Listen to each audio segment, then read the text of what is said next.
तेरा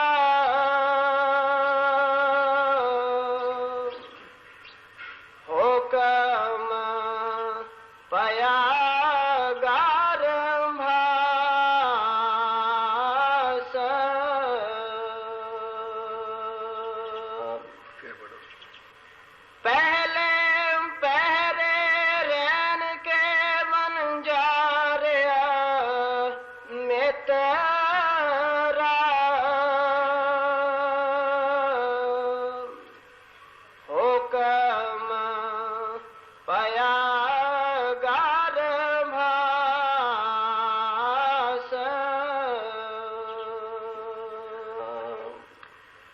पहली पातशाही सतगुरु श्री गुरु नानक देव महाराज जी की बाणी है। आप इस जीव को उपदेश दे रहे हैं। यह जीव इस संसार उत्ते पैदा होके ऐश इशरत करके दुनिया के भोग भोग के जेड़ा पुरुष जन्म गवा के तुर जाता है उसनों अंतिम समय बहुत पछतावा लगता है। सारे जीवन दे विच मालक नूं भुला रहिंदा है।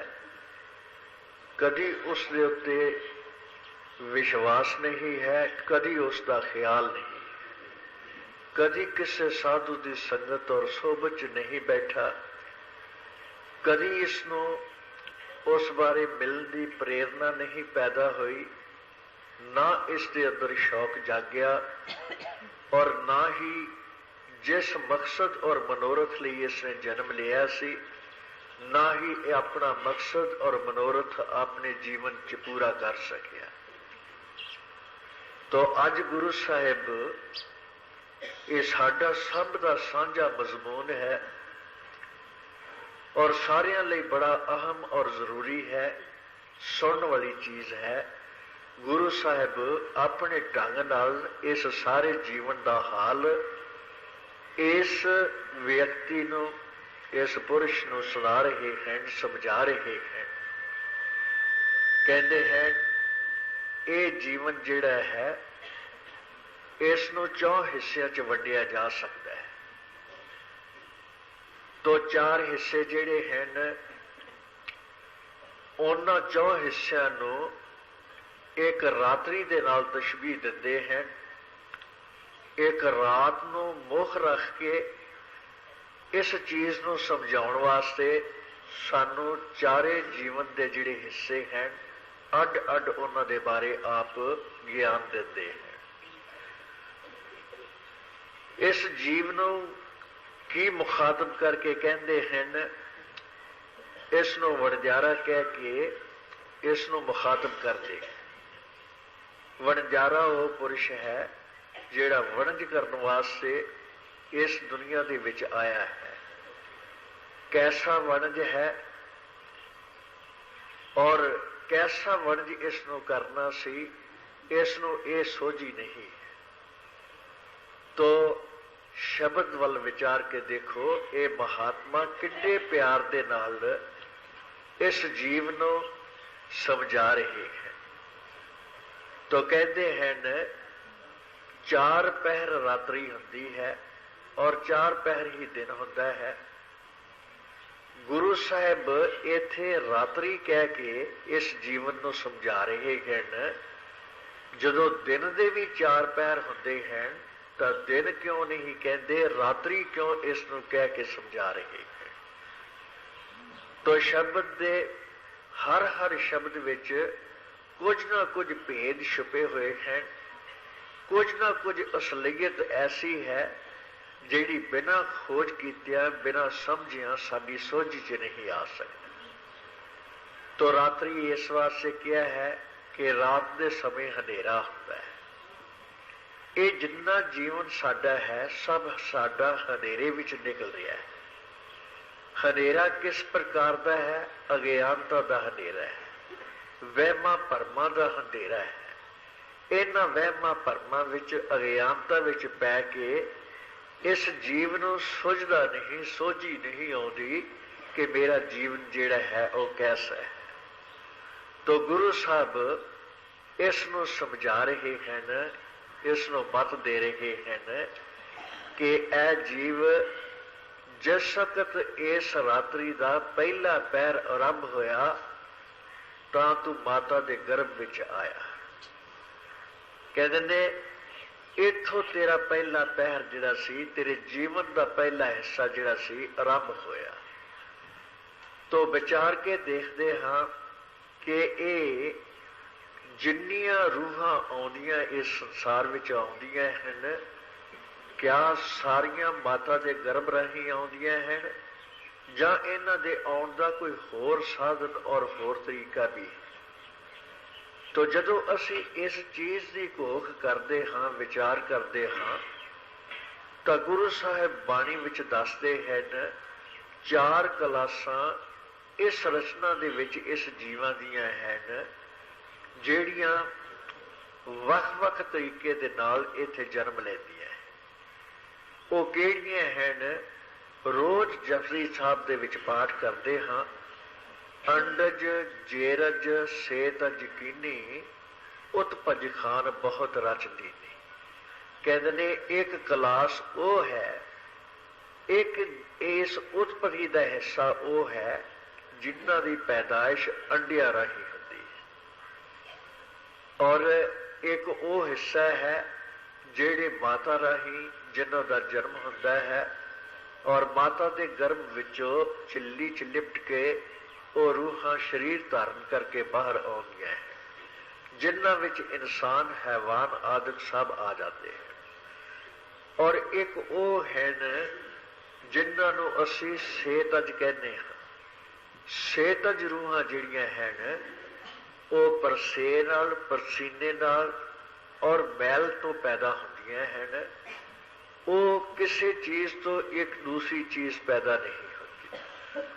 और कुछ रूहां ऐसियां हैं जिहड़ियां बनास्पति बन के इस धरती दे विचों उपर उगदियां।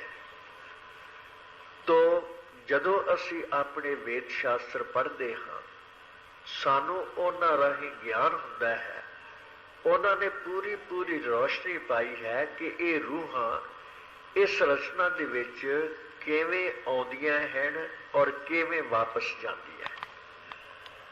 तो सब तो पहला कि आउण दा असी मसला समझीए, पहले इन्हां दे जाण दा असी मसला जिहड़ा है वो अपनियां अखां अगे लिआउणा। होर जिहड़ियां हैं चीज़ां जिहड़ियां ने या होर क्लासां ने उन्हां दा तां जिक्र कीतिया बहुत लंबा वक्त हो जाएगा। जे पढ़ना है तो तुलसी साहब की बाणी पढ़ो, कबीर साहब का अनुराग सागर पढ़ो, रतन सागर जिहड़ा है तुलसी साहब का पढ़ो, उहदे विच सारा सारा ज्ञान दिता जाता है। और जे असी हुण समझना है तो असी हुण भी सत्संग विच उन्हां दा मुख्तसर तौर पर वेरवा जिहड़ा है वो सुन सकते हाँ और समझ सकते हाँ। तो सब तो पहला जिस वक्त जीव पुरुष जिहड़ा है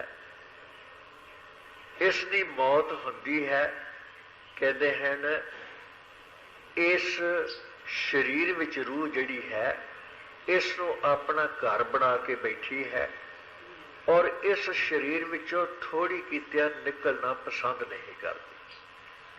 तो जिस वक्त इसनों कढ़िया जाता है, इसनों हड कड़का कड़का के जिन्नियां कोठड़ियां 72,000 इस शरीर के अंदर हैं, सारिया कोठड़ियां च ये जमा तो डरदी लुकदी है।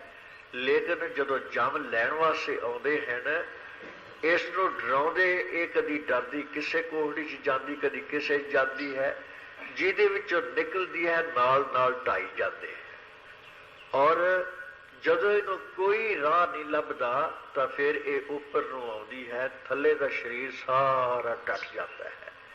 इससे टिकण के वास्ते कोई आसरा नहीं रहिंदा।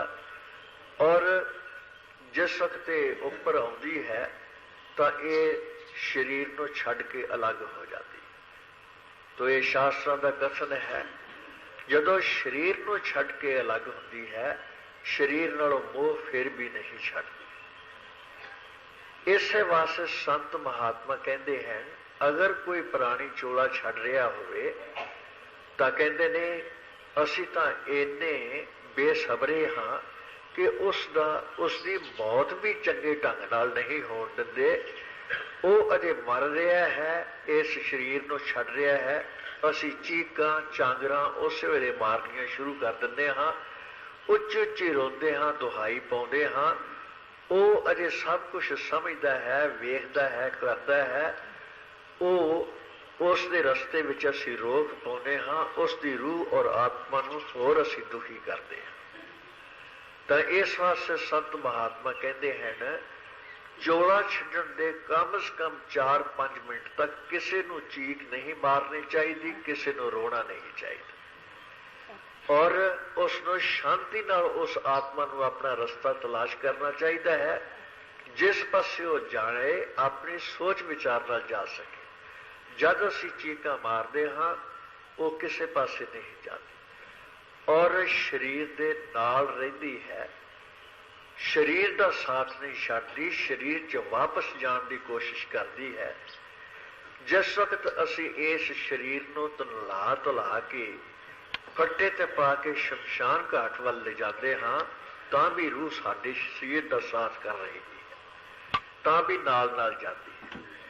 जिस वक्त असी किसी प्राणी की लोथ नूं चिखा विच रख दिंदे हाँ तां भी आत्मा पिछां नहीं जाती, तां भी आत्मा कोल होती है और इस शरीर वाल तकती है।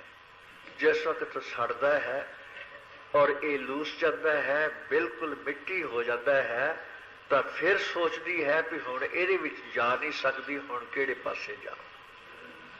तो उस वक्त बहुत सारिया रूहां ਜਿਹੜੀਆਂ बाहर मुखी सतोगुणी अंश दियां हैं, ਜਿਹੜੀਆਂ कोई चंगे धर्म कर्म करदियां रहियां हैं, उन्हां दा प्यार अग्नि नाल हुंदा है और वो अग्नि जिहड़ी है उसका संबंध सूरज नाल हुंदा है। सूरज भी अग्नि की न्याई है।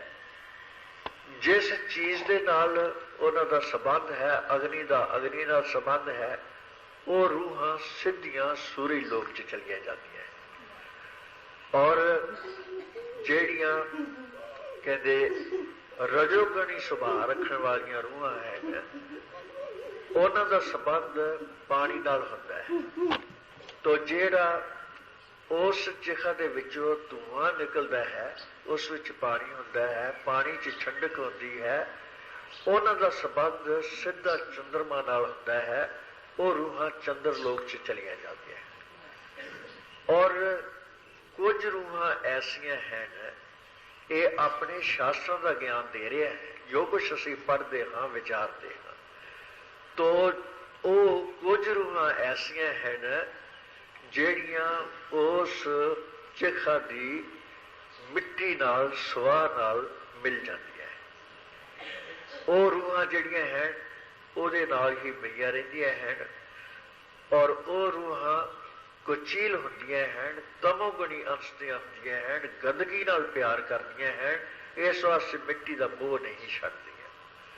तो ओही रूहां ਜਿਹੜੀਆਂ हैं बनस्पति दे विच नहीं, वो रूहां सेतज कह लो जिसनों परसे कहते हैं, परसीना कहते हैं। तो जब धरती नूं पसीना आउंदा है, पसीना आउंदा है उस वक्त गुडोया की रूप विच, बीर बोटियां के रूप विच, ਇਹ ਜਿਹੜੇ पतंगे और भमक्कड़ हैं इन्हां दे रूप विच, भवीरियां दे रूप विच ਉਹ धरती दे विचों अपने आप ही उगदियां और वो निकल के पईयां फिरदियां हैं। क्योंकि कुचील हुंदियां हैं, आदमी जे 4 दिन ना नहावे परसीना आ जाए मुड़का आ जाता है, क्योंकि वो गंद नाल प्यार करदियां हैं, गंदियां हुंदियां ने, कुचील हुंदियां ने। जिथे उन्हां नूं मैल लभदी है वो उहदे विच ही समा के उस नूं खाण वास्ते वो उत्थे ही अपना शरीर धारण कर लैंदियां हैं। ਇਹ ਜਿਹੜੀਆਂ ਜੂਆਂ हैं, चमजूआं हैं, चिचड़ हैं, जो कुछ भी ये पैंदे हैं, ये ओही रूहां हैं ਜਿਹੜੀਆਂ धरती ਦੇ ਉੱਤੇ रह गईयां और ਜਿਹੜੀਆਂ धरती ਦੇ ਉੱਤੇ पईयां फिरदियां। ਇਹ ਉਹ ਰੂਹਾਂ ਹੈ ਜਿਹੜੀਆਂ ਭੋਗ ਭੋਗਣ ਵਾਸਤੇ ਤਵੀਤ ਬਣਾ ਕੇ ਲੋਕ ਕਿਸੇ ਨੂੰ ਦੇ ਦਿੰਦੇ ਹੈ ਔਰ ਉਹ ਉਹਦੇ ਅੰਦਰ ਬੋਲਦੀਆਂ ਹਨ, ਬੈਠ ਕੇ ਭੋਗ ਭੋਗਦੀਆਂ।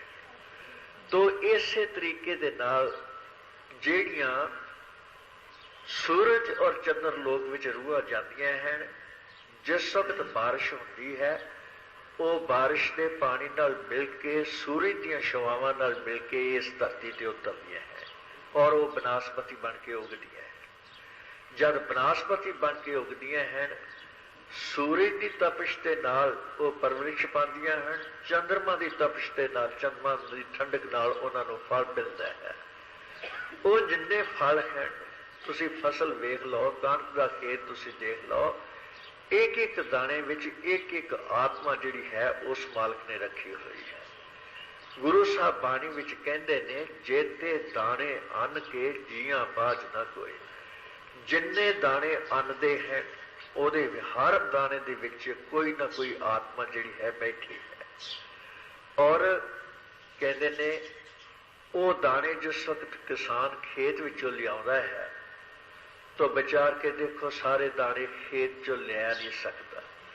कुछ दाने तो उत्थे खिलर जाते, खेत विच खिलर जाते हैं, कुछ बोरियां रस्ते राह दे विच रस्तियां दे विच खिलर जाते हैं, बोरियां पाटियां होण जां खुल जाण। कुछ दाने जिहड़े घर लियाउंदा है वो जानवरां नूं वंडियां च भी खवा दिंदा है। कुछ दाने जिहड़े हैं वो बाकी जिहड़े ने वो आदमी दे हिस्से आउंदे हन वो खांदा है। तो जिहड़े दाने कीड़े मकौड़े चुग के लै गए, जिहड़ियां रूहां उन्हां राहीं उन्हां दे पेट विच गईयां, वो कीड़े मकौड़े बन के इस रचना ते जन्म लिया। आपो अपने कर्मां दा हिसाब है। जिथे जिथे किसी दी आशा और जिथे जिथे ख्वाहिश है, दाने दाने उत्ते मोहर लिखी होंदी है कि ये दाना किहड़े जीव ने खाना है और ये किहड़े दे हिस्से आउणा है। तो कहते ने जिहड़े दाने कीड़े मकौड़े खांदे हैं वो रूहां कीड़ियां मकौड़ियां दे रूप विच बाहर आउंदियां हैं। जिहड़े दाने पंछी चुग के लै जांदे हैं वो दाने जिहड़े हैं वो रूहां पंछियां दे रूप धारण करके बाहर आउंदियां हैं। जिहड़े दाने हैवान खा जाते हैं वो मझां गाइयां घोड़े ऊठ आदि जिहड़े हैं वो उन्हां दे रूप विच आ जांदियां हैं। और जिहड़े दाने जिहड़े हैं इंसान खांदा है वो भागां वाले हैं। वो दाने जिहड़े हैं वो इंसान दे पेट विच दी जद बाहर हो के आउंदे हैं तां वो इंसान दा ही रूप धर के बाहर आउंदे हैं। तो ये सारियां रूहां जिहड़ियां हैं इस तरीके दे नाल वंडियां जांदियां। और दाने दाने ते मोहर है, किहड़ा दाना किसी कीड़े ने खाना है, किहड़ा दाना पंछी ने चुगना है, किहड़ा दाना हैवानां दे वंडे आउणा है, किहड़ा दाना इंसान ने खाना है। गुरु नानक साहब ने भी मरदाने नूं यही उपदेश दिता सी कि ऐ मरदानिया, एक एक दाने दे उत्ते उस मालक ने मोहर लाई हुई है। तो मरदाना इस गल नूं समझ ना सकिया। एक बार गुरु साहब और मरदाना, ये रवायत है कि जंगल विच दी गुजर रहे सन। एक मक्की दा दाना जिहड़ा सी वो डिग्गा होया मरदाने ने देखिया, एकदम हाथ जोड़ के गुरु साहब नूं खड़ा कीता, सच्चे पातशाह सच्चे पातशाह। कहते हाँ भाई, भला आ जिहड़ा दाना पिया होया है वेखो खा इहदे ते किहदी बोर लगी हुई है। हुण महात्मा त्रैकालदर्शी हुंदे हैं। कहते ने मरदानिया, ये दाना इथों लागे ही एक पिंड है, उस पिंड विच एक कुक्कड़ है, उसकी मोहर इस दाने उत्ते लगी हुई है। कहता जे तुहाडी ये थ्योरी मैं हुणे ही गलत कर दवां ते फिर भला की करोगे? भला ये दाना कुक्कड़ नूं खाण ही ना दवां ते कहता की करें? अगे मैं खा जाना है। मैनू ये नहीं पता, तू मैनू मोहर पढ़ने वास्ते कहा सी, मैं तेनों मोहर पढ़ दी है। ये नहीं पता भी हुण तू खाना है कि कुक्कड़ ने खाना है, पर मोहर कुक्कड़ की लगी हुई। कहता लो फिर कुक्कड़ की मोहर तोड़न लगा जे मैं फड़ के दाना जिहड़ा सी जिस ते ऐ मूँह दे विच पाया ਉਹ ਮੂੰਹ 'ਚ ਤੇ ਨਾ ਪਿਆ, ਜਿਹੜੀ ਨੱਕ ਦੀਆਂ ਨਾਸਾਂ ਨਾੜਾਂ ਅੰਦਰ ਮੋਰੀਆਂ ਹਨ ਉਹਨਾਂ ਦੇ ਵਿੱਚ ਤਾਂ ਚੜ ਗਿਆ। ਹੁਣ ਜਿਸ ਵੇਲੇ ਚੜ ਗਿਆ ਤਾਂ ਨਵੇਂ ਦੁੱਖ। ਕਹਿੰਦਾ ਜੀ ਉਹ ਦਾਣਾ ਸੰਗ 'ਚ ਨਹੀਂ ਜੇ ਗਿਆ, ਉਹ ਨੱਕ ਦੀਆਂ ਮੋਰੀਆਂ 'ਚ ਚੜ ਗਿਆ ਜੇ। ਤੇ ਕਹਿੰਦੇ ਨੇ ਫਿਰ ਕਿਤੇ ਬੜਾ ਦਰਦ ਕਰਨ ਡਿਆ ਮੈਂ, ਬਥੇਰਾ ਖੰਘਦਾ ਹਾਂ, ਉਹ ਨਹੀਂ ਨਿਕਲਦਾ। ਕਹਿੰਦੇ ਫਿਰ ਤੂੰ ਪਰਾਈ ਖੁਰਾਕ ਜੂ ਖਾ ਲਏਗੀ, ਉਹ ਹੁਣ ਕਿਸ ਤਰ੍ਹਾਂ ਤੇਰੇ ਅੰਦਰ ਜਾਵੇ, ਨਾ ਨਿਕਲਣੀ ਹੈ ਤੇ ਨਾ ਉਹ ਤੇਰੇ ਠਾਂ ਹੀ ਜਾਣੀ ਹੈ, ਉਹ ਤਾਂ ਤੈਨੂੰ ਦੁੱਖ ਹੀ ਦੇਣਾ। ਨਹੀਂ ਸੱਚੇ ਪਾਤਸ਼ਾਹ ਮੈਂ ਭੁੱਲ ਗਿਆ, ਮੈਨੂੰ ਕੱਢ ਦਿਓ, ਉਹ ਦਾਣਾ ਜਿਹੜਾ ਹੈ ਮੇਰੇ ਕੱਢ ਦਿਓ। ਕਹਿੰਦੇ ਭਾਈ ਇੱਥੇ ਮੇਰੇ ਕੋਲ ਕੋਈ ਚਿਮਟੀ ਨਹੀਂ, ਕੋਈ ਹੋਰ ਚੀਜ਼ ਨਹੀਂ ਜਿਹੜਾ ਮੈਂ ਪਾ ਕੇ ਤਾਂ ਉਸ ਨੂੰ ਫੜ ਕੇ ਕੱਢ ਦੇਵਾਂ। ਚੱਲਦੇ ਹਾਂ ਨਾਲ ਦੇ ਪਿੰਡ, ਉਸ ਪਿੰਡ ਦੇ ਵਿੱਚ ਕੋਈ ਵੇਖਦੇ ਹਾਂ ਵੀ ਜੇ ਕੋਈ ਜਰਾ ਵਗੈਰਾ ਹੋਇਆ ਤੇ ਉਹਨੂੰ ਕਹਿ ਕੇ ਤੇ ਤੇਰਾ ਕਢਾ ਦਿੰਦੇ ਹਾਂ। ਤੋ ਵਿਚਾਰਾ ਰੋਂਦਾ ਧੋਂਦਾ ਹਾਏ ਹਾਏ ਕਰਦਾ, ਨੱਕੋਂ ਪਾਣੀ, ਅੱਖੋਂ ਪਾਣੀ, ਮੂੰਹੋਂ ਪਾਣੀ। ਕਹਿੰਦੇ ਬੁਰੇ ਹਾਲ ਸਮਝ ਲਓ। ਉਸ ਪਿੰਡ ਦੇ ਵਿੱਚ 2 ਕੋ 3 ਕੋ ਪੈਂਡਾ ਕਰਕੇ ਆਇਆ ਤਾਂ ਜਿਸ ਪਿੰਡ ਵਿੱਚ ਵੜਿਆ ਅਜੇ ਬਾਹਰ ਹੀ ਸੀ, ਜ਼ੋਰ ਦੀ ਛਿੱਕ ਜੋ ਆਈ ਤਾਂ ਦਾਣਾ ਨਿਕਲ ਕੇ ਫਟਕ ਕਰਦਾ ਉਹ ਸਾਹਮਣੇ ਜਾ ਪਿਆ। ਜਿਹੇ ਡਿੱਗਾ ਉਹ ਰੂੜੀਆਂ ਤੇ ਕੁੱਕੜ ਚੁਗਣ ਡਏ ਸੀ, ਇੱਕ ਨੇ ਜਿਉਂ ਸੂਟ ਵੱਟੀ ਉਹ ਦਾਣਾ ਚੁੱਕ ਕੇ ਲੈ ਗਿਆ। ਕਹਿੰਦੇ ਸੱਚੇ ਪਾਤਸ਼ਾਹ ਦਾਣਾ ਨਿਕਲ ਗਿਆ ਔਰ ਉਹ ਕੁੱਕੜ ਲੈ ਗਿਆ ਜੇ। ਕਹਿੰਦੇ ਜਿਹਦੀ ਖੁਰਾਕ ਸੀ ਲੈ ਗਿਆ। ਹੈਂ ਤੂੰ ਤੇ ਹੁਣ ਸੌਖਾ ਹੋ ਗਿਆ ਨਾ? ਕਹਿੰਦਾ ਜੀ ਹਾਂ ਸੌਖਾ ਹੋ ਗਿਆ। ਤੋ ਕਹਿਣ ਦਾ ਭਾਵ ਇਹ ਹੈ ਕਿ ਇਹ ਕਾਇਨਾਤ ਐਵੇਂ ਨਹੀਂ ਬਣ ਗਈ। ਇਸ ਦਾ ਹਰ ਇੱਕ ਜੀਵ ਦਾ ਸਵਾਸ ਗਰਾਸ ਸਭ ਲੇਖੇ ਵਿੱਚ ਹੈ। ਇਹ ਭੁੱਲਾ ਹੋਇਆ ਹੈ ਵੀ ਖਬਰੇ ਕੋਈ ਇਹ ਗੱਲ ਜਿਹੜੀ ਹੈ ਉਸ ਬਾਲਕ ਦੀ ਸੋਝੀ ਵਿੱਚ ਹੈ ਕਿ ਨਹੀਂ ਹੈ। ਕਹਿੰਦੇ ਇਹ ਬਿਲਕੁਲ ਇਹ ਇਸ ਵਹਿਮ ਵਿੱਚ ਭੁੱਲਾ ਹੋਇਆ ਹੈ। ਇਸ ਰਚਨਾ ਦੀ ਕੋਈ ਚੀਜ਼ ਵੀ ਉਸ ਪਰਮੇਸ਼ਰ ਦੀ ਨਿਗਾਹ ਤੋਂ ਲਾਂਭੇ ਨਹੀਂ ਹੈ। ਇਹ ਜਦੋਂ ਪਾਪ ਕਰਦਾ ਹੈ, ਗੁਨਾਹ ਕਰਦਾ ਹੈ, ਖੋਟੇ ਕਰਮ ਕਰਦਾ ਹੈ, ਸੋਚਦਾ ਹੈ ਮੈਨੂੰ ਕੋਈ ਨਹੀਂ ਦੇਖਦਾ, ਪਰ ਜਿਹੜਾ ਇਹਦਾ ਹਿਸਾਬ ਲਿਖਣ ਵਾਲਾ ਹੈ, ਲੇਖਾ ਕਰਨ ਵਾਲਾ ਹੈ, ਉਹ ਤਾਂ ਇਹਨੂੰ ਇੱਕ ਪਲ ਲਈ ਵੀ ਮੁਆਫ ਨਹੀਂ ਕਰਦਾ। ਤੋ ਗੁਰੂ ਸਾਹਿਬ ਕਹਿੰਦੇ ਨੇ ਐ ਪਿਆਰੀ ਆਤਮਾ, ਪਹਿਲਾ ਪੈਰ ਜਿਸ ਵਕਤ ਤੇਰੇ ਦੇ ਆਰੰਭ ਹੋਇਆ ਤੇ ਤੂੰ ਮਾਤਾ ਦੇ ਗਰਭ ਵਿੱਚ ਆਈ। ਤੋ ਜਿਸ ਵਕਤ ਮਾਤਾ ਦੇ ਗਰਭ ਵਿੱਚ ਆਈ, ਕਹਿੰਦੇ ਉਹ ਸਮਾਂ ਤੇਰੇ ਵਾਸਤੇ ਸੁਖ ਦਾ ਸੀ ਕਿ ਦੁੱਖ ਦਾ ਸੀ। ਲੈ ਮੈਂ ਤੈਨੂੰ ਉਹ ਕਹਾਣੀ ਪਹਿਲਾਂ ਸੁਣਾਉਣਾ ਹੈ, ਤੂੰ ਸੁਣ ਅੱਗੇ ਕੀ ਕਹਿੰਦੇ, ਅੱਗੇ ਸੁਣੋ। ਪਹਿਲੇ ਪਹਿਰੇ ਰਹਿਣ ਕੇ ਵਨ ਜਾ ਰਿਹਾ ਮਿੱਤਰਾ,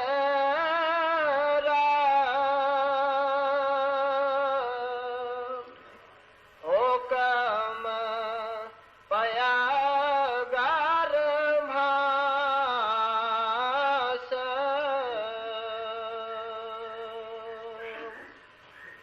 ਔਰਤ ਤਾਪ ਕਰੇ ਬਨ ਜਾ ਰਿਹਾ ਮਿੱਤਰਾ,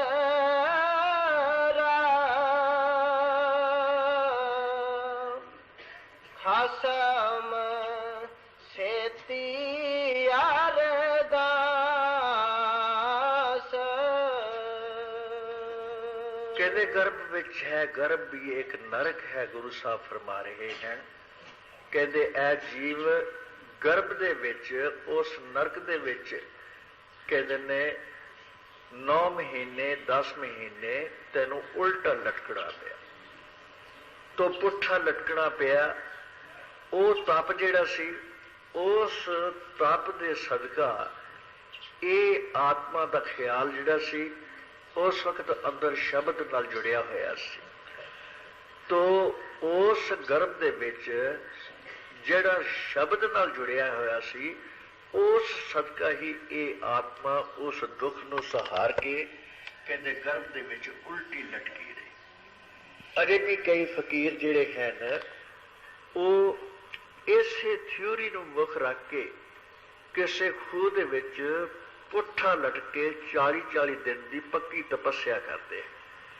ਭਈ ਉਦੋਂ ਜੋ ਮਾਲਕ ਜਿਹੜਾ ਸੀ ਪੁੱਠੇ ਲਟਕ ਕੇ, ਉਦੋਂ ਸ਼ਬਦ ਖੁੱਲ੍ਹਾ ਆਇਆ ਸੀ, ਸ਼ਬਦ ਨਾਲ ਜੁੜੇ ਹੋਏ ਸਾਂ। ਜੇ ਹੁਣ ਵੀ 40 ਦਿਨ ਪੁੱਠੇ ਲਟਕ ਜਾਈਏ ਤਾਂ ਸ਼ਾਇਦ ਫਿਰ ਸਾਡੇ ਉੱਤੇ ਮਾਲਕ ਦਇਆ ਕਰ ਦੇਵੇ ਔਰ ਫਿਰ ਅਸੀਂ ਮਾਲਕ ਨਾਲ ਜੁੜ ਜਾਈਏ।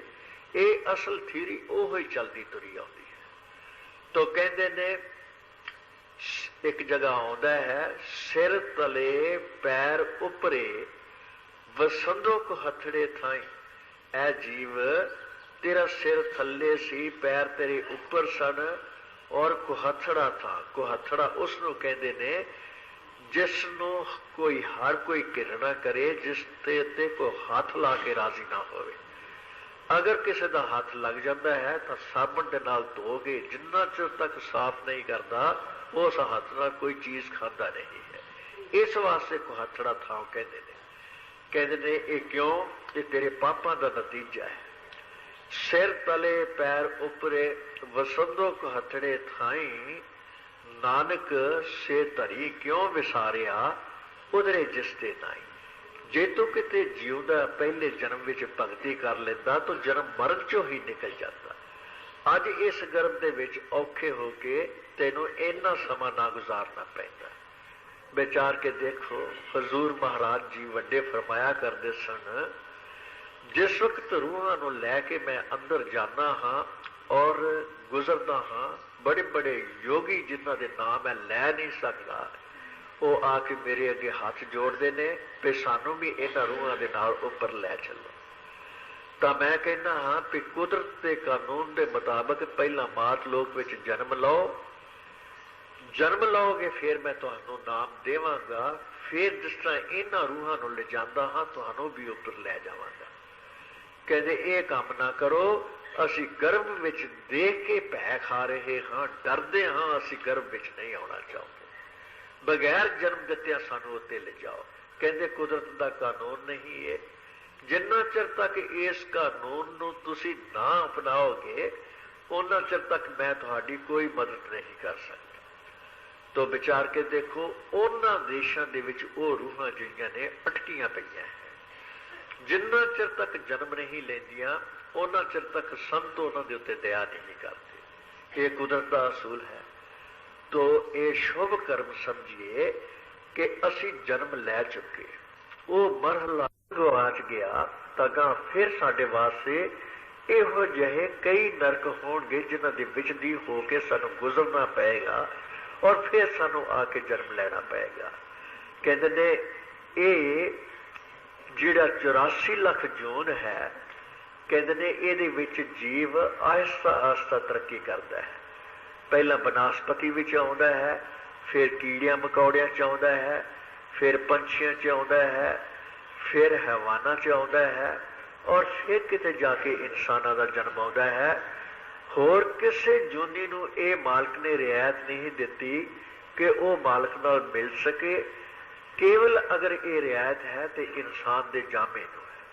लेकिन इंसान दा जन्म लैके बाहर दे नशियां दे विच, बाहर दे रसां कसां विच, बाहर दे लालच और लोभ विच इन्ना ग्रसिया गया है, मालक नूं भी भुल के बैठ गया है। इस वास्ते महात्मा जद जद आउंदे हैं, बार बार मत दिंदे हैं, बार बार समझाउंदे हैं। सोचो ना साडे पासों कोई तनख्वाह लेंदे हैं, ना साडे को रुपया ते लई इस चीज़ का मंगते हैं और मुफ्त विच साडी सेवा करते हैं, अपना वक्त भी गवाउंदे हैं और दिन रात पर उपकार करने विच लगे हुए हैं। उन्हां नूं की पई हुई है, जदों असी किसी का काम करते हाँ एकदम उजरत मंगते हाँ भी इन्ने पैसे दें तो तां तेरा काम हो जाता है। वो एडी वड्डी दात बख्शते हैं, इहदे इवज विच साडे पासों लैंदे की ने? वो अपनी रोटी कमा के आप खाते हैं, अपना जीवन चंगा मंदा आप गुजारते हैं, लेकिन वो पर उपकार करने वास्ते आते हैं। बाणी विच आउंदा है, जन पर उपकारी आए, जिया दान दे भगती लाए ते हर्ष लैन बुलाए। वो जिहड़े गुरमुख जन हैं वो संसार विच सिर्फ पर उपकार करने वास्ते आउंदे हैं।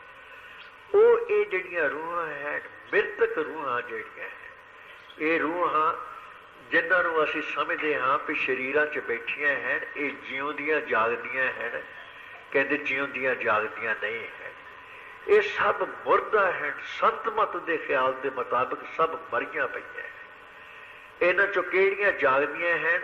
कहते जिहड़ियां हिलदियां जुलदियां हैं, जिहड़ियां सुलगदियां हैं, ਜਿਹੜੇ इस गल का ज्ञान दिंदियां हैं भी इन्हां विच जान है, तदे हिलदियां जुलदियां। असीं संसार दे जीव पुराणियां लीहां दे फकीर बन के जो भगतियां सानू पिछले साढ़े दस ते दसाउंदे आए, असीं उन्हां विच ही माव हो के सिर सुट के नज़रां नीवियां पा के कहते बिना सोचे समझे तुरे जा रहे हाँ।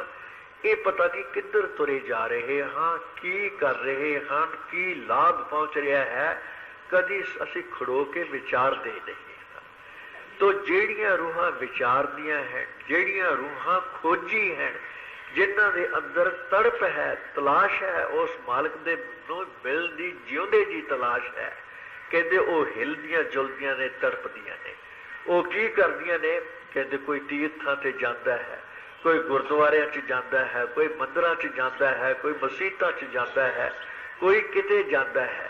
वो थां थां तलाश करदियां फिरदियां ने भी किते शांति मिले, किते सुख मिले, किते खुशी मिले। ये जिहड़ियां तड़पणी जिहड़ी सानू लगी है, ये सानू सबूत दिंदी है कि ये जीव, ये खोजी रूहां जिहड़ियां हैं, ये थोड़ियां बहुतियां जिउंदियां हैं, इन्हां अंदर जान।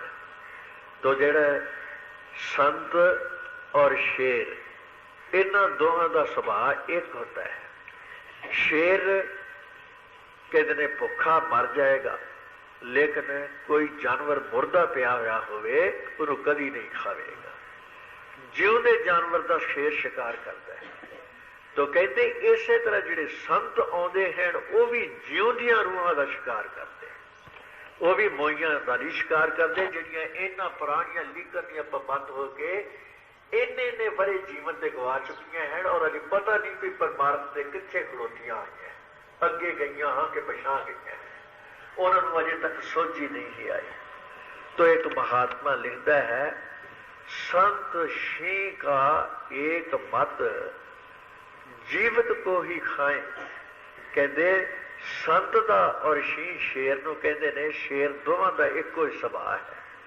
ये जिउंदी रूह नूं खांदे हैं, जिउंदी आत्मा नूं ये बोझते हैं। संत शी का एक मत जीवित को ही खाए, भागहीन मृतक दिशा तिनके निगट न जाए। जेड़े खोटियां भागां वाले जिन्होंने रब कदी चेते आ ही नहीं सकता, और जेड़े मोए पे हुए हिलते नहीं जुलते नहीं। कहते जिस तरह शेर उस जीव के लागे नहीं जाता, संत भी नहीं छेड़ते, संत भी पल्ला बचा के उहदे कोलों लागों निकल जाते। तो एक पंजाबी का शायर लिखता है, वो पंजाबी का शायर कहता रब एक गुंजलदार बजारत, कहता रब एक गुंजलदार बजारत ते रब एक गोरख धंधा, ते खोलन लग्या पेज इस दे काफर हो जाए बंदा। जदों इस संत मत दे भेद कोई संत या फकीर खोलता है, लोग उसको काफर काफर कह के सजा देते हैं। कोई सूलियां ते टंग दिंदा है, कोई कतल कर दिंदा है, कोई जिउंदे नूं अग ला के साड़ दिंदा है। ये दुनिया के लोग सुनना ही गल उहदी पसंद नहीं करते। कहते ने रब एक गुंजलदार बजारत ते रब एक गोरख धंधा, खोलन लग्या पेच इस दे काफर हो जाए बंदा। वो कवि कहता है काफर होनो डर के जीवी ते खोजो मूल ना खुजी। वो काफर ना बनी कोई परमेश्वर ही भुल जाए।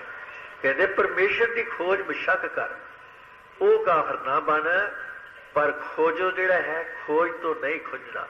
काफर होनो डर के जीवी ते खोजो मूल ना खुंजी। लाई लग मोमन दे नालों खोजी काफर चंगा। ਜਿਹੜੇ लाई लग मोमन है, मोमन उन्होंने कहा जाता है ਜਿਹੜੇ भगत होण, ਜਿਹੜੇ प्रेमी होण, ਜਿਹੜੇ लाई लग प्रेमी लगे, ਜਿਹੜੇ ਤਾਂ सोच ही नहीं सकते धौन चुके, कहते किते ਉਹ ना बन जाए। ਉਹਦੇ नालों खोजी बनी भावें काफर ही बन जाए। खोज ਜਿਹੜਾ ਕਰਨ वाला काफर है ਉਹਦੇ नालों 1000 गुणा चंगा है, क्योंकि उन्होंने ਜਿਹੜੀ चीज़ समझ आउंदी है वो ही अपनाउंदा है। जिस चीज़ उन्होंने फायदा नहीं वो उस वेले छड़ देता है। तो संतमत एक ऐसी चीज़ है ये नहीं कहता कि मरण के बाद आ मिलेगा, मरण के बाद आ मिलेगा। खबरे मरण पिछों मिलना है कि नहीं मिलना। संत कहते जिउंदियां करो और जिउंदियां प्राप्त करो। कहते जिउंदे लो, जे जिउंदियां कहते BA MA नहीं करता तो मर के तो कोई जरूरी नहीं भी ये समझ लो भी BA MA कर लेगा। ये जिउंदियां ही अमल करके जिहड़ा जिउंदियां ही उस परमेश्वर नाल सांझ पा लेंदा है, कहते ने वो मरण के बाद भी किसी होर पासे नहीं जाता, वो मरण नाल भी वो उधर ही जाता है। तो गुरु साहब कहते ने उर्द तप करे वंजारिया मित्रा, अगे औरद ताप करे वंजारिया मित्रा,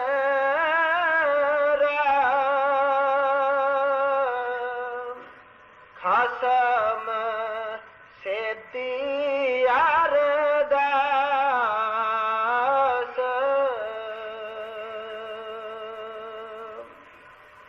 खसम सेती अरदास मखाने,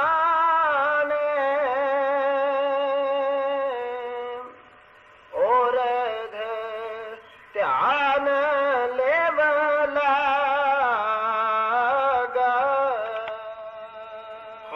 गुरु नानक साहिब की बाणी है, जिन्होंने असी उच्च कोटि का महात्मा सारी दुनिया की सारा संसार समझता है। और वो जो गल कह रहे हैं कभी वो सानू झूठ गल समझा सकते हैं, सदू कर सकते हैं? कहते बिल्कुल नहीं। कहते ने खसम सेती अरदास वखाने, जब ये माता के गर्भ च होंदा है इसनों सारी होश होंदी है, ये उस दुख नूं सहार नहीं सकता और मालक दे अगे बेनती करता है। कहते ऐ मालक मैनू इस नरक चों बाहर लिया, मैं हर चीज का दसवंध तेनों देवांगा, मैं कभी भी तेरे पन तेनों नहीं भुलांगा, तेरे नाल मैं जरूर जुड़ांगा। तो विचार के देखो भाई जिहड़ी साडी कमाई है कदी असी उस मालक के नां के उत्ते अपनी कीती कमाई विचों कोई रुपया पैसे का 10वां हिस्सा कभी कढ़ के वेखिया है? नहीं कढ़ के वेखिया। सानू ते इत्थों तक लालच लगा पिया है, जिहड़ी लोकां दे जिहड़ी असल कमाई है असी कहने हाँ आप की देना है, उन्हां दी भी हड़प कर दईए, वो खाली हो जान और असी अपने कोठे भर लईए। कहंदे खुश खुश लैंदा वस्त पराई, देखे सुने तेरे नाल खुदाई, देखे सुने तेरे नाल खुदाई, दुनिया पई लब खाद अंदर ते अगली गल ना जानी। जे इन्हां नूं पता होवे कि हर एक दा हिसाब सानू देना ही पैना है, ये लेखा उतारना ही पैना है, ये दुनिया के पासों खो खो के किवें इकट्ठे कर सकता है। पर असी देखिए असी सब दावा करते हाँ, असी मालक दे प्यारे हाँ, भगतियां करते हाँ, नेमी हाँ, प्रेमी हाँ, साडी रहनी देखो, साडी करनी देखो, उस करनी और रहनी को देख के आप भी शर्म करते हाँ, लोगों पासों भी अखां लगाने हाँ। लोग सानू समझ लो लालची कहते हैं, लोग सानू खुद गरज कहते हैं, बल्कि किसी महात्मा ने तो इत्थों तक किया है जिहड़े लालची पुरुष है वो उन्होंने शरीर शरीर ना समझो भी ये शरीर है। खुद गरज और लालची की जिंदगी एक नकारा ढेरी है पाप की। कहते वो एक पाप की ढेरी इत्थे लगी हुई है, जिहड़ा खुद गरज और लालची पुरुष है। अपने पासों देना ते दरकनार दूजियां दियां भी जायदादां हड़प करके उन्होंने सबर नहीं आता, उन्होंने सुकून नहीं आता। कि वो कभी खाश कर सकता है कि मैं मालक वाले पासे मुंह मोड़ सकागा, जिहड़ा उत्थे माता के गर्भ में इकरार करके आया है कि मैं दसवंध देवांगा, जिन्नी जिंदगी बतावांगा रोज दे रोज इस जिंदगी का 10वां हिस्सा है मालक तेरी इबादत विच गुजारा। वो 2.5 घंटे बनते हैं, 24 घंटिया का दिन रात होता है। तो केड़ा पुरुष है जिहड़े 2.5 घंटे उस मालक की याद करता है?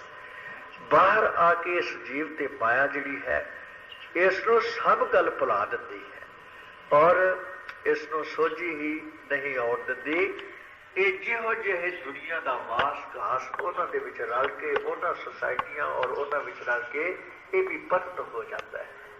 ਕਿਸੇ ਸਾਧੂ ਦੀ ਸੰਗਤ ਨਹੀਂ ਲੱਭਦਾ, ਕਿਸੇ ਗੁਰਮੁਖ ਦੇ ਕੋਲ ਨਹੀਂ ਬੈਠਦਾ, ਇਹਨੂੰ ਆਪਣੀਆਂ ਕਮਜ਼ੋਰੀਆਂ ਦਾ ਅਹਿਸਾਸ ਹੀ ਨਹੀਂ ਸਾਰੀ ਜ਼ਿੰਦਗੀ ਹੁੰਦਾ। ਆ ਜਿਹੜੇ ਵੱਡੀਆਂ ਲੈਂਦੇ ਹਨ ਉਹਨਾਂ ਨੂੰ ਆਉਂਦੇ ਹਾਂ ਵੀ ਇਹ ਪਾਪ ਕਰਮ, ਕਹਿੰਦੇ ਨਹੀਂ ਇਹ ਤਾਂ ਸਾਡਾ ਹੱਕ ਹੋਇਆ ਨਾ, ਅਸੀਂ ਕੰਮ ਜੋ ਦੂਜੇ ਦਾ ਕਰਦੇ ਹਾਂ, ਇਹ ਲੈਣਾ ਤਾਂ ਸਾਡਾ ਹੱਕ ਹੋਇਆ, ਇਹ ਪਾਪ ਕੋਈ ਨਹੀਂ। ਉਹਨਾਂ ਨੂੰ ਪੁੱਛੋ ਤੇ ਜਿਹੜੀ ਤਨਖਾਹ ਲੈਂਦੇ ਜੀ ਉਹ ਕਾਹਦੀ ਲੈਂਦੇ ਜੇ ਇਹ ਤੁਹਾਡਾ ਹੱਕ ਹੋ ਗਿਆ। ਤੋ ਵਿਚਾਰ ਕੇ ਦੇਖੋ, ਇਹ ਦੁਨੀਆ ਦੇ ਲੋਕ ਕਈ ਮਸਲੇ ਕਰ ਲੈਂਦੇ। ਇਸ ਗੁਨਾਹ ਨੂੰ ਕਰਨ ਵਾਸਤੇ ਇਹ ਮਨ ਬੜੀਆਂ ਕਹਾਣੀਆਂ ਘੜ ਕੇ ਸਾਹਮਣੇ ਰੱਖ ਲੈਂਦਾ ਹੈ। ਤੋ ਆਪ ਫਰਮਾਉਂਦੇ ਹੈ, ਕਹਿੰਦੇ ਨੇ ਕਿ ਜਿਹੜੀ ਅਰਦਾਸ ਇਸਨੇ ਉਸ ਵਕਤ ਮਾਤਾ ਦੇ ਗਰਭ ਵਿੱਚੋਂ ਬਾਹਰ ਆਉਣ ਵਾਸਤੇ ਉਸ ਮਾਲਕ ਅੱਗੇ ਕੀਤੀ ਸੀ, ਕਹਿੰਦੇ ਮਾਲਕ ਨੇ ਇਹਦੀ ਅਰਦਾਸ ਤੇ ਮਨਜ਼ੂਰ ਕਰ ਲਈ, ਲੇਕਿਨ ਜੋ ਇਹਦਾ ਫਰਜ਼ ਸੀ ਇਹ ਜੀਵ ਭੁੱਲ ਗਿਆ। ਗੁਰੂ ਨਾਨਕ ਸਾਹਿਬ ਕਹਿ ਰਹੇ ਨੇ ਉਸ ਨੂੰ ਉੱਕਾ ਵਿਸਰ ਗਿਆ। ਅੱਗੇ ਕੀ ਕਹਿੰਦੇ, ਅੱਗੇ ਸੁਣੋ। ਹਸਮ ਸੇਤੀ ਅਰਦਾਸ ਵਖਾਣੇ,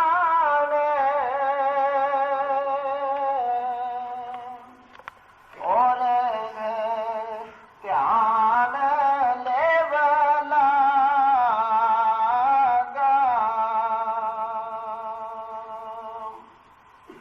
ਨਾਮ ਰਜਾਦ ਆਇਆ ਕਲ ਪੀਤਰ,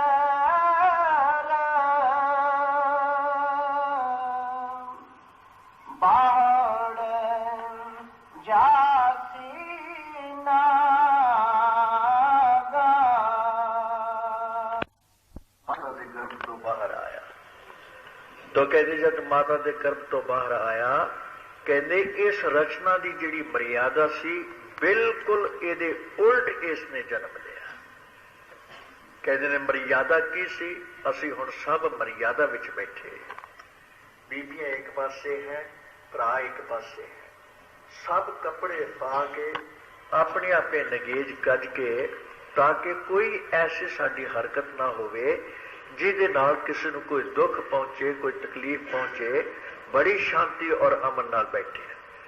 ਜਦ ਮਰਿਆਦਾ ਟੁੱਟਦੀ ਹੈ ਉਦੋਂ ਹੀ ਦੁੱਖ ਪੈਦਾ ਹੋ ਜਾਂਦੇ ਹਨ। ਜਦ ਯੁੱਧ ਹੁੰਦੇ ਹਨ, ਲੜਾਈਆਂ ਹੁੰਦੀਆਂ ਹਨ, ਕੌਣ ਕਿਸੇ ਦੀ ਧੀ ਭੈਣ ਨੂੰ ਧੀ ਭੈਣ ਸਮਝਦਾ ਹੈ? ਕਹਿੰਦੇ ਧਨ ਔਰ ਰੂਪ ਦੋਵੇਂ ਵੈਰੀ ਹੋਏ, ਜਿਨ੍ਹਾਂ ਰਹੀ ਰੰਗ ਲਾਏ। ਕਹਿੰਦੇ ਇਹ ਆਤਮਾ ਜਿਨ੍ਹਾਂ ਰੰਗਾਂ ਦੇ ਵਿੱਚ ਰੰਗੀ ਪਈ ਹੋਈ ਸੀ, ਜਾਂ ਇਹ ਧਨ ਦੇ ਪਿਆਰ ਵਿੱਚ ਸੀ ਜਾਂ ਰੂਪ ਦੇ ਪਿਆਰ ਵਿੱਚ ਸੀ। ਕਹਿੰਦੇ ਹੁਣ ਉਸ ਸਮੇਂ ਜਦੋਂ ਮਰਿਆਦਾ ਟੁੱਟਦੀ ਹੈ, ਧਨ ਵੀ ਲੁੱਟਿਆ ਜਾਂਦਾ ਹੈ ਔਰ ਰੂਪ ਨੂੰ ਵੀ ਸਮਝ ਲਓ ਬੜਾ ਖੱਜਲ ਖਰਾਬ ਹੋਣਾ ਪੈਂਦਾ ਹੈ। ਗੁਰੂ ਸਾਹਿਬ ਲਿਖਦੇ ਨੇ ਜਦ ਬਾਬਰ ਆਇਆ, ਉਹ ਜਿਹੜੀਆਂ ਗਰੀ ਸ਼ਵਾਰੇ ਔਰਤਾਂ ਖਾਂਦੀਆਂ ਸੀ ਔਰ ਡੋਲਿਆਂ 'ਚ ਬੈਠਦੀਆਂ ਸਨ ਔਰ ਕਹਾਰ ਚੁੱਕਦੇ ਸੀ, ਕਹਿੰਦੇ ਨੇ ਉਹਨਾਂ ਨੂੰ ਸੈਰਾਂ ਕਰਾਉਂਦੇ ਸਨ। ਉਹਨਾਂ ਦੀ ਹਾਲਤ ਕੀ ਹੋਈ? ਜਿਨ ਸਿਰ ਸੋਹਣ ਪੱਟੀਆਂ ਮਾਂਗੀ ਪਾਏ ਸੰਧੂਰ, ਸੇ ਸਿਰ ਕਾਤੀ ਮੁਨੀਅਨ ਤੇ ਗਲ ਵਿੱਚ ਆਵੇ ਤੂਰ। ਜਿਹੜੀਆਂ ਪੱਟੀਆਂ ਵਾਉਂਦੀਆਂ ਸਨ ਔਰ ਸਿਰ 'ਚ ਸੰਧੂਰ ਸੁਹਾਗ ਭਾਗ ਦੀ ਨਿਸ਼ਾਨੀ ਪਾਉਂਦੀਆਂ ਸਨ, ਉਹਨਾਂ ਦੀਆਂ ਪੱਟੀਆਂ ਖੋਹ ਦਿੱਤੀਆਂ ਗਈਆਂ। ਉਹਨਾਂ ਦੇ ਸੰਧੂਰ ਦੇ ਥਾਂ ਖੇ ਉਹਨਾਂ ਦੇ ਸਿਰ 'ਚ ਪਾਈ ਔਰ ਉਹ ਖੱਜਲ ਖੁਆਰ ਹੋਈਆਂ, ਉਹਨਾਂ ਦੀ ਪੱਤ ਲੱਥੀ, ਬੁਰੀ ਹਾਲਤ ਹੋਈ।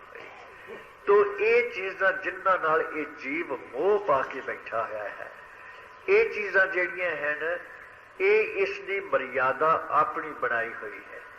ਸੰਤ ਮਹਾਤਮਾ ਕਿਸੇ ਮਰਿਆਦਾ ਨੂੰ ਤੋੜਦੇ ਨਹੀਂ ਹੈ, ਉਹ ਤਾਂ ਸਿਰਫ ਸਮਝਾਉਣ ਵਾਸਤੇ ਆਉਂਦੇ ਹੈ। ਜੇ ਕੋਈ ਸੰਤ ਮਹਾਤਮਾ ਇਸ ਮਰਿਆਦਾ ਨੂੰ ਤੋੜ ਦੇਵੇ, ਉਹਨੂੰ ਲੋਕ ਕਾਫਰ ਆਖ ਕੇ ਉਹਨੂੰ ਕਤਲ ਕਰ ਦਿੰਦੇ ਹਨ, ਉਹਨੂੰ ਮਾਰ ਦਿੰਦੇ ਹਨ। ਸਰਬੱਤ ਦਾ ਕੀ ਹਾਲ ਹੋਇਆ? ਸਰਬੱਤ ਇੱਕ ਚੋਟੀ ਦਾ ਫਕੀਰ ਸੀ, ਦਿੱਲੀ ਵਿੱਚ ਰਹਿੰਦਾ ਸੀ, ਔਰੰਗਜ਼ੇਬ ਦਾ ਰਾਜ ਸੀ। ਤੋ ਉਹ ਕਦੀ ਕੱਪੜੇ ਨਹੀਂ ਸੀ ਪਹਿਨਦਾ ਔਰ ਜਿਸ ਵਕਤ ਉਹ ਦਿੱਲੀ ਦੇ ਬਾਜ਼ਾਰਾਂ ਦੇ ਵਿੱਚ ਆ ਜਾਂਦਾ ਸੀ ਤਾਂ ਰੌਲਾ ਮਚ ਜਾਂਦਾ ਸੀ ਕਿ ਸਰਬੱਤ ਆ ਗਿਆ, ਸਰਬੱਤ ਆ ਗਿਆ, ਸਰਬੱਤ ਆ ਗਿਆ। ਲੋਕ ਸ਼ਰਮ ਦੇ ਨਾਲ ਬੀਬੀਆਂ ਭੱਜ ਕੇ ਦੁਕਾਨਾਂ 'ਚ ਜਾ ਵੜਦੀਆਂ ਸਨ। ਲੋਕ ਜਿਹੜੇ ਬਾਜ਼ਾਰਾਂ 'ਚ ਖੜੋਤੇ ਸੀ, ਪਿੱਠ ਮੋੜ ਕੇ ਉਹਦੇ ਵੱਲ ਖੜੇ ਹੋ ਜਾਂਦੇ ਸੀ। ਉਹ ਮਸਤਾਨਾ ਆਪਣੀ ਮਸਤੀ ਦੀ ਹਾਲਤ ਵਿੱਚ ਨੰਗਾ ਧੜੰਗਾ ਬਾਜ਼ਾਰਾਂ ਦੇ ਵਿੱਚ ਦੀ ਲੰਘ ਜਾਂਦਾ ਸੀ। ਤੋ ਉਸ ਦੀ ਸ਼ਿਕਾਇਤ ਉਸ ਵਕਤ ਕਾਜ਼ੀਆਂ ਔਰ ਮੁਫਤੀਆਂ ਦੇ ਹੱਥ ਵਿੱਚ ਰਾਜ ਸੀ। ਉਹਨਾਂ ਪਾਸ ਸ਼ਿਕਾਇਤ ਕੀਤੀ ਗਈ ਕਿ ਇਸ ਫਕੀਰ ਨੂੰ ਸਮਝਾਓ ਕਿ ਸ਼ਹਿਰ 'ਚ ਨਾ ਆਇਆ ਕਰੇ, ਜੇ ਆਉਣਾ ਹੈ ਤਾਂ ਕੱਪੜੇ ਪਾ ਕੇ ਆਇਆ ਕਰੇ, ਨਹੀਂ ਤੇ ਜੋ ਚੀਜ਼ ਲੈਣ ਵਾਸਤੇ ਆਉਂਦਾ ਹੈ ਇਹਦੀ ਅਸਲ ਉੱਥੇ ਮਕਾਮ ਔਰ ਮੰਜ਼ਿਲ ਤੇ ਪਹੁੰਚਾ ਦਿੱਤੀ ਜਾਇਆ ਕਰੇ ਤਾਂ ਕਿ ਲੋਕਾਂ ਨੂੰ ਦੁੱਖ ਨਾ ਹੋਵੇ। ਬਥੇਰਾ ਮੁਫਤੀਆਂ ਕਾਜ਼ੀਆਂ ਨੇ ਸਮਝਾਇਆ, ਲੇਕਿਨ ਭਲਾ ਮਸਤਾਨੇ ਨੂੰ ਕੌਣ ਸਮਝਾ ਸਕਦਾ ਹੈ? ਉਸਨੇ ਕਿਸੇ ਦੇ ਕਹਿਣੇ ਤੇ ਨਾ ਮੰਨਿਆ। ਅਖੀਰ ਉਸਦੀ ਰਪਟ ਔਰ ਜਿਹੜੀ ਸੀ ਸਾਰੀ ਲਿਖ ਕੇ ਸਭ ਕਾਜ਼ੀਆਂ ਨੇ ਫੈਸਲਾ ਕੀਤਾ ਕਿ ਜਿਹੜਾ ਪੁਰਸ਼ ਬਿਲਾ ਵਜ੍ਹਾ ਉਸ ਮਾਲਕ ਦੀ ਖਲਕਤ ਨੂੰ ਦੁੱਖ ਦਿੰਦਾ ਹੈ, ਜਿਹਨੂੰ ਸਮਝਾਇਆ ਸਮਝਦਾ ਨਹੀਂ, ਵਰਜਿਆ ਵਰਜਦਾ ਨਹੀਂ, ਉਸ ਨੂੰ ਕੁਰਾਨ ਸ਼ਰੀਫ ਦਾ ਫਤਵਾ ਇਹ ਕਹਿੰਦਾ ਹੈ ਕਿ ਉਸ ਨੂੰ ਕਤਲ ਕਰ ਦੇਣਾ ਚਾਹੀਦਾ ਹੈ। ਤੋ ਕਤਲ ਦੀ ਸਜ਼ਾ ਜਿਹੜੀ ਸੀ ਉਸ ਦੀ ਮਿਸਲ ਦੇ ਉੱਤੇ ਲਾ ਕੇ ਉਹ ਮਿਸਲ ਬਾਦਸ਼ਾਹ ਦੇ ਪੇਸ਼ ਕਰ ਦਿੱਤੀ। ਤੋ ਜਿੰਨੇ ਵੀ ਕਤਲ ਦੇ ਕੇਸ ਸਨ, ਜਿੰਨਾ ਚਿਰ ਤੱਕ ਬਾਦਸ਼ਾਹ ਦੇ ਦਸਤਖਤ ਨਹੀਂ ਸੀ ਹੁੰਦੇ ਉਸ ਨੂੰ ਕਤਲ ਨਹੀਂ ਸੀ ਕੀਤਾ ਜਾਂਦਾ। ਤਾਂ ਹੁਣ ਉਹਨਾਂ ਦੇ ਥੱਲੇ ਕੰਮ ਮੁਕੰਮਲ ਕਰਕੇ ਭੇਜਤਾ। ਜਦ ਬਾਦਸ਼ਾਹ ਨੇ ਔਰੰਗਜ਼ੇਬ ਨੇ ਪੜ੍ਹਿਆ ਕਿ ਇੱਕ ਫਕੀਰ ਔਰ ਉਹ ਨੰਗਾ ਧੜੰਗਾ ਫਿਰਦਾ ਹੈ, ਫਿਰ ਉਹ ਲੋਕਾਂ ਨੂੰ ਦੁੱਖ ਦਿੰਦਾ ਹੈ, ਫਿਰ ਉਹ ਫਕੀਰ ਕਾਹਦਾ ਹੋਇਆ, ਇਹ ਕਿਸ ਕਿਸਮ ਦਾ ਫਕੀਰ ਹੈ, ਮੈਂ ਵੀ ਦੇਖ ਲਵਾਂ। ਕਹਿੰਦੇ ਉਸ ਫਕੀਰ ਨੂੰ ਮੇਰੇ ਦਰਬਾਰ ਵਿੱਚ ਪੇਸ਼ ਕਰੋ। ਫਕੀਰ ਨੂੰ ਦਰਬਾਰ ਵਿੱਚ ਪੇਸ਼ ਕੀਤਾ। ਨੰਗਾ ਧੜੰਗਾ ਉਹ ਪੇਸ਼ ਹੋਇਆ। ਉਸ ਵੱਲ ਔਰੰਗਜ਼ੇਬ ਨੇ ਬੜੀ ਘਿਰਣਾ ਦੀ ਨਿਗਾਹ ਨਾਲ ਤੱਕਿਆ ਔਰ ਕੜਕ ਕੇ ਬੋਲਿਆ, ਐ ਸਰਬੱਤ, ਤੈਨੂੰ ਪਤਾ ਹੈ ਇਸ ਚੀਜ਼ ਦੀ ਮੌਤ ਸਜ਼ਾ ਹੈ ਔਰ ਤੇਰੀ ਮਿਸਲ ਦੇ ਉੱਤੇ ਮੌਤ ਦਾ ਫਤਵਾ ਤੈਨੂੰ ਲੱਗ ਚੁੱਕਾ ਹੈ, ਤੇਰੀ ਜਾਨ ਬਖਸ਼ੀ ਮੇਰੀ ਕਲਮ ਹੇਠ ਹੈ। ਕਹਿੰਦੇ ਤੂੰ ਮੈਨੂੰ ਇਹ ਜਵਾਬ ਦੇ, ਤੂੰ ਨੰਗਾ ਕਿਉਂ ਰਹਿਣਾ ਹੈ? ਉਹ ਸਰਮਦ ਜਿਹੜਾ ਕਿਸੇ ਨਾਲ ਨਹੀਂ ਸੀ ਕੂੰਦਾ ਬੋਲਦਾ ਔਰ ਸਭ ਦੀਆਂ ਸੁਣ ਲੈਂਦਾ ਸੀ, ਉਸਨੇ ਸਿਰ ਉੱਚਾ ਚੁੱਕਿਆ ਔਰ ਬਾਦਸ਼ਾਹ ਵੱਲ ਨਿਗਾਹ ਮਾਰੀ। ਤੋ ਬਾਦਸ਼ਾਹ ਨੂੰ ਕਹਿੰਦਾ ਹੈ, ਸ਼ਾਹ, ਫਾਰਸੀ ਵਿੱਚ ਬੋਲਦਾ ਹੈ, ਸ਼ਾਹ ਆ ਰਾ ਕੇ ਕੁਲਾ, ਆ ਰਾ ਕੇ ਕਸੇ ਕੁੱਲਾ ਏ ਸੁਲਤਾਨੀ ਦਾਦ। ਕਹਿੰਦੇ ਉਹ ਪੁਰਸ਼ ਜਿਸ ਨੂੰ ਉਸ ਮਾਲਕ ਨੇ ਸਿਰ ਦੇ ਉੱਤੇ ਪਾਉਣ ਵਾਸਤੇ ਸੋਨੇ ਦਾ ਹੀਰਿਆਂ ਨਾਲ ਜੜਿਆ ਹੋਇਆ ਤਾਜ ਪਹਿਨਣ ਵਾਸਤੇ ਦਿੱਤਾ ਹੈ, ਉਹ ਵੀ ਤੇ ਉਸ ਮਾਲਕ ਦਾ ਹੀ ਬਣਾਇਆ ਹੋਇਆ ਹੈ। ਤੇਰੇ ਸਿਰ ਦੇ ਉੱਤੇ ਹੀਰਿਆਂ ਦਾ ਤਾਜ ਹੈ ਔਰ ਤੂੰ ਬਾਦਸ਼ਾਹ ਹੈ। ਕਹਿੰਦੇ ਨੇ ਉਸ ਮਾਲਕ ਨੇ ਤੇਰੇ ਸਿਰ ਤੇ ਤਾਜ ਬਖਸ਼ਿਆ, ਪਰ ਮੇਰਾ ਵੀ ਮਾਲਕ ਉਹ ਹੀ ਹੈ, ਮੇਰਾ ਮਾਲਕ ਹੋਰ ਕੋਈ ਨਹੀਂ ਹੈ। ਪਰ ਮੇਰੇ ਵਾਸਤੇ ਹੁਣ ਕੀ ਕਿਹਾ, ਆਂਖ ਰਾ ਕਸੇ ਰਾ ਕੇ ਕੁੱਲਾ ਏ ਸੁਲਤਾਨੀ ਦਾਦ, ਮਾਰਾ ਹਮਾ ਅਸਬਾਬੇ ਪਰੇਸ਼ਾਨੀ ਦਾਦ। ਮੇਰੇ ਅੰਦਰ ਉਸੇ ਮਾਲਕ ਨੇ ਮੇਰੇ ਸਿਰ ਦੇ ਉੱਤੇ ਕੁੱਲਾ ਨਹੀਂ ਰੱਖਿਆ, ਪਰੇਸ਼ਾਨੀ ਪੈਦਾ ਕੀਤੀ, ਦੁਨੀਆ ਤੋਂ ਉਦਾਸ ਕਰ ਦਿੱਤਾ, ਦੁਨੀਆ ਚੋਂ ਮੋਹ ਤੋੜ ਦਿੱਤਾ, ਦੁਨੀਆ ਨੂੰ ਬਗਾਨੀ ਸਮਝ ਲਿਆ, ਦੁਨੀਆ ਦੇ ਨਾਲ ਮੇਰਾ ਕੋਈ ਹਿੱਤ ਨਹੀਂ ਹੈ। ਇਹ ਚੀਜ਼ ਉਸੇ ਮਾਲਕ ਨੇ ਮੇਰੇ ਸਿਰ ਵਿੱਚ ਪਾ ਕੇ ਆਪਣਾ ਪਿਆਰ ਉਸਨੇ ਮੇਰੇ ਅੰਦਰ ਭਰ ਦਿੱਤਾ। ਇਹ ਉਸੇ ਮਾਲਕ ਨੇ ਕੀਤਾ ਹੈ। ਕਹਿੰਦੇ ਨੇ ਤੈਨੂੰ ਤਾਜ ਬਖਸ਼ ਦਿੱਤਾ, ਮੈਨੂੰ ਇਹ ਬਖਸ਼ ਦਿੱਤਾ। ਕਹਿੰਦੇ ਨੇ ਤੈਨੂੰ ਪਤਾ ਹੈ ਲਿਬਾਸ ਕੌਣ ਪਾਉਂਦੇ ਹੈ, ਪੋਸ਼ਾਂਦ ਲਿਬਾਸ ਆ ਰਾ ਕੇ ਐਬੇ ਦੀਦ, ਕੱਪੜੇ ਤੇ ਉਹ ਪਾਉਂਦੇ ਹਨ ਜਿਨ੍ਹਾਂ ਦੇ ਗੁਨਾਹ ਨੰਗੇ ਹੈ, ਜਿਨ੍ਹਾਂ ਦੇ ਗੁਨਾਹ ਲੋਕਾਂ ਨੂੰ ਨੰਗੇ ਦਿਸਦੇ ਹਨ, ਗੁਨਾਹਾਂ ਨੂੰ ਕੱਜਣ ਦੀ ਖਾਤਰ, ਢੱਕਣ ਦੀ ਖਾਤਰ ਉਹ ਸਭ ਕੱਪੜੇ ਪਹਿਨਦੇ ਹਨ। ਕਹਿੰਦੇ ਮੇਰੇ 'ਚ ਗੁਨਾਹ ਹੀ ਕੋਈ ਨਹੀਂ ਹੈ ਤੇ ਮੈਨੂੰ ਕੱਪੜੇ ਪਾਉਣ ਦੀ ਲੋੜ ਕੀ ਹੈ। ਕਹਿੰਦੇ ਨੇ ਪੋਸ਼ਾਂਦ ਲਿਬਾਸ ਆ ਰਾ ਕੇ ਐਬ ਦੀਦ, ਕਹਿੰਦੇ ਨੇ ਬੇਐਬਾਂ ਦਾ ਲਿਬਾਸ ਹੈ ਉਰਿਆਨੀ ਦਾਦ। ਜਿਹੜੇ ਬੇਐਬ ਹੈ ਦੁਨੀਆ ਦੇ ਉੱਤੇ, ਜਿਨ੍ਹਾਂ ਦੇ ਕੋਈ ਗੁਨਾਹ ਢੱਕਣ ਵਾਲਾ ਨਹੀਂ, ਉਹ ਤਾਂ ਅਜੇ ਵੀ ਦੁਨੀਆ 'ਚ ਨੰਗੇ ਹੀ ਪੈ ਜਾਂਦੇ। ਕਹਿੰਦੇ ਅੱਛਾ ਕੋਈ ਹੋਰ ਨੰਗੇ ਵੀ ਹੈ ਦੁਨੀਆ ਦੇ ਉੱਤੇ? ਕਹਿੰਦੇ ਬੇਸ਼ੁਮਾਰ। ਕਹਿੰਦੇ ਤੂੰ ਕੋਈ ਇੱਕ ਅੱਧਾ ਪੇਸ਼ ਕਰ ਸਕਦਾ ਹੈ? ਕਹਿੰਦਾ ਹੁਣੇ ਕਰ ਸਕਦਾ ਹੈ। ਕਹਿੰਦੇ ਨੇ ਇਸ ਦੀਆਂ ਹੱਥ ਕੜੀਆਂ ਉਤਾਰ ਦੋ, ਬੇੜੀਆਂ ਉਤਾਰ ਦੋ। ਬਾਦਸ਼ਾਹ ਨੇ ਕਿਹਾ और इसनों आजाद कर दियो। कहते ने जिन्नी जल्दी तू कोई लिया सकता है अपनी श्रेणी का बंदा जिहड़ा है वो चुक के उन्होंने मेरे सामने लिया। मैं देखा कि होर दुनिया भी नंगे रहते हैं। तो भज्जा भज्जा गया। एक गली दे विच 3-3.5 साल का बच्चा जिहड़ा सी बिल्कुल नंगा धड़ंगा खड़ोता होया। लागो दी दुनिया लंघदी सी, बीबियां भी लंघदी सी, आदमी भी लंघदे सी। उसनों ज्यों कुछड़ लिया, भज्जा भज्जा दरबार च आ गया। किधर ने शाह ए देख मेरे नाल दे, ए वेख ये जिस बाजार च जाता है, जिस गली च खड़ोता है, कहते ने ये तो लोग चुटकियां लेंदे हैं, इनू तो छेड़ते हैं, प्यार करते हैं, चुमते हैं। ये उन्होंने नंगा नहीं दिसता, उन्होंने अखां कमजोर हो गई हैं, ये नंगा नहीं है। फिर मेरे उत्ते क्यों फतवे लगते हैं? कहते ये बच्चा है, तू उम्र रसीदा है। कहते ये तेरी निगाह च फर्क है। मैं इस 3 साल के बच्चे की न्याई है। 3 साल के बच्चे च ना काम पैदा होता है, ना लोभ पैदा होता है, ना क्रोध पैदा होता है, ना मोह हंकार पैदा होता है। इन चीजों तो पाक साफ है ये, और यही हालत मेरी है। मैं तेनों किस तरह गुनाहगार नजर आ रहा? बादशाह कितना मन सकता सी? बादशाह ने इस गल का ना मनी, क्रोध जाके दस्तखत कर दिते और दिल्ली के चौराहे दे विच सरमद का सिर कट दिता गया। कौन जीवन दिता है जेड़े मर्यादा तो उल्ट आउंदे हैं इस संसार दे विच? तो आप फरमाउंदे हैं, कहते ने ऐ पुरुष तू भी मर्यादा दे उल्ट इस रचना विच आया और तेनों इत्थे तेनों मर्यादा विच लियांदा गया, तेरे गाल कपड़े पवाए गए। तो कहते ने जिस वक्त तेनों इथों ये जीव भेजते हैं तो कहते उस वक्त तेरे पहले कपड़े सारे ला लेते हैं, तेनों नवाउंदे धवाउंदे हैं। कहते ने 2.5 गज खद्दर तेनों दिंदे हैं, वो अद्धा तेरे थल्ले विछाउंदे हैं, अद्धा तेरे उत्ते दे के चादर पा के नंगे धड़ंगे नूं चुक के जाके जां कबर विच दे दिंदे ने ते जां उत्थे चेखा च रख के उहदा संस्कार कर दिंदे। ये आउंदा भी नंगा है और जांदा भी नंगा है।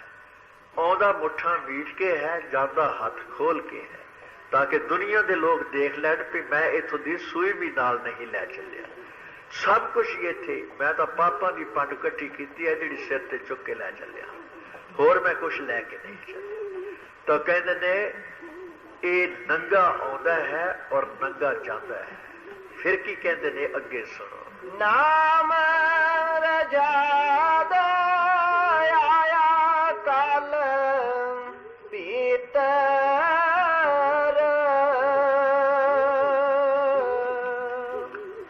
बाण जासी नागा